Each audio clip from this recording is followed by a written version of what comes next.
حضرت عثمان بن عفان رضی اللہ تعالیٰ عنہ کی ہجرت۔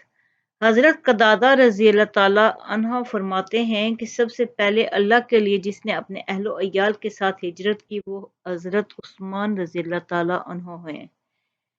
میں نے حضرت نصر بن انس کو یہ فرماتے ہوئے سنا کہ میں نے حضرت ابو حمزہ یعنی انس رضی اللہ تعالیٰ عنہ کو فرماتے ہوئے سنا کہ حضرت عثمان بن عفان رضی اللہ تعالیٰ عنہ ہجرت کر کے حبشہ چلے گئے اور ان کے ساتھ ان کی بیوی حضرت رقیہ رضی اللہ تعالیٰ عنہ بھی تھیں۔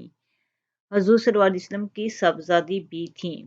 حضور صلی اللہ علیہ وسلم ان دونوں کو کوئی خیر خبر نہ ملی تو آپ صلی اللہ علیہ وسلم گھر سے باہر تشریف لا کر ان کے بارے میں لوگوں سے دریافت فرمایا کرتے تھے۔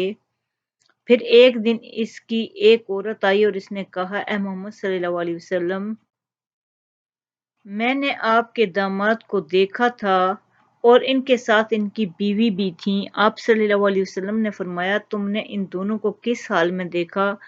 اس عورت نے کہا، میں نے ان کو دیکھا کہ انہوں نے اپنی بیوی کو ایک کمزور گدھے پر سوار کر رکھا تھا اور خود اس کے پیچھے اسے ہانک رہے تھے۔ حضور صلی اللہ علیہ وسلم نے فرمایا، اللہ ان دونوں کے ساتھ رہے۔ حضرت عثمان بن عفان رضی اللہ تعالیٰ عنہ حضرت لوط علیہ السلام کے بعد پہلے شخص ہیں جنہوں نے اپنے اہل و عیال کے ساتھ ہجرت کی ہے۔